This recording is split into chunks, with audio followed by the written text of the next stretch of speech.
Parc naturel régional des Ballons des Vosges souhaitait travailler sur le patrimoine immatériel et aborder autrement le patrimoine en impliquant les habitants. En 2006, il découvre la Convention UNESCO sur le patrimoine culturel immatériel, ou PCI, que la France vient de ratifier.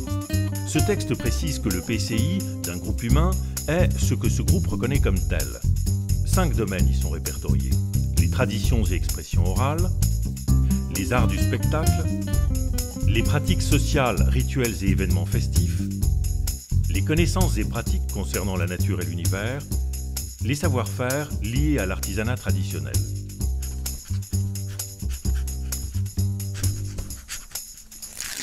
Pour mettre en œuvre un programme participatif sur le PCI, le parc crée un comité de pilotage qui définit 6 critères.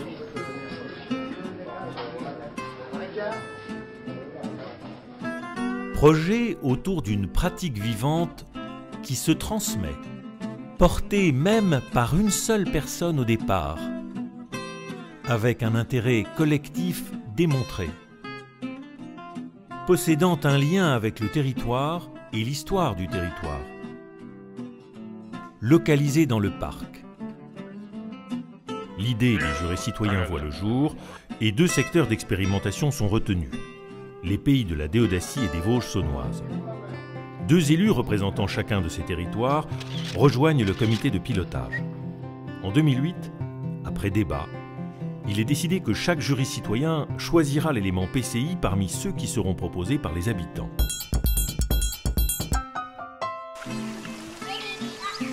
Les techniciens du parc rencontrent les habitants afin de les interpeller sur le PCI.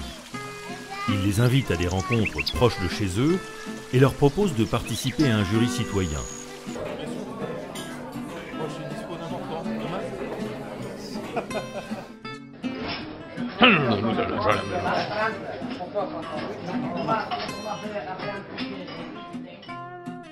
Un jour de novembre...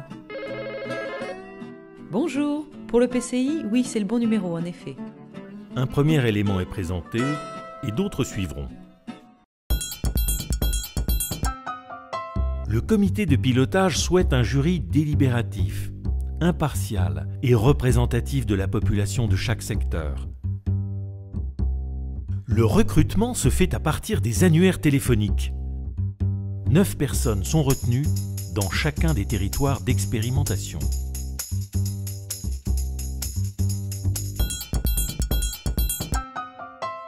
Un technicien du parc et des experts expliquent aux jurés le déroulement de leur future mission. Les notions de parc naturel régional, de PCI et de démocratie délibérative leur sont exposées. Les différents éléments de PCI qu'ils auront à évaluer leur sont présentés.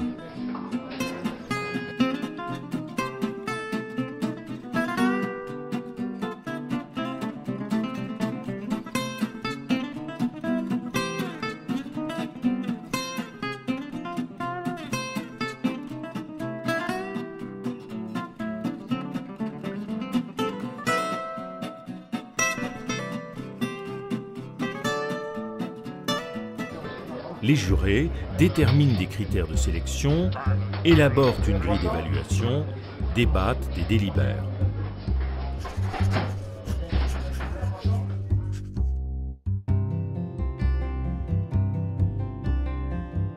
C'est ainsi que 2 éléments sont retenus. Pour les Vosges saunoises, les savoir-faire relatifs à la construction du chalot et pour la Déodacie, la pratique de la traction animale. Les jurés rédigent un argumentaire destiné aux élus du parc et aux habitants. Pour mettre en œuvre les décisions des jurys citoyens, les techniciens du parc mobilisent les personnes concernées par les 2 éléments sélectionnés. Des groupes de travail sont mis en place. Pour imaginer de nouvelles applications au savoir-faire relatif au chalot, le concours d'idées emboîté c'est joué est lancé.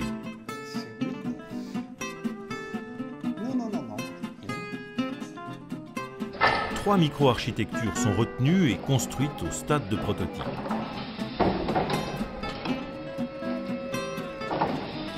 Pour valoriser la filière bois, une étude de marché portant sur leur commercialisation est engagée. À l'issue de ces actions, les savoir-faire relatifs au chalot sont revisités.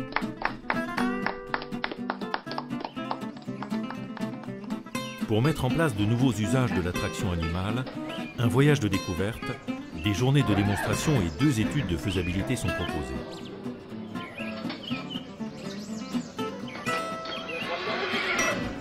L'une des communes étudiées souhaite alors adopter cette pratique. Le programme sur le PCI porté par le Parc naturel régional des Ballons des Vosges est le seul projet délibératif aujourd'hui connu en France. Ensemble, le parc et ses partenaires ont expérimenté une autre façon de fabriquer et de penser du patrimoine. Et vous ?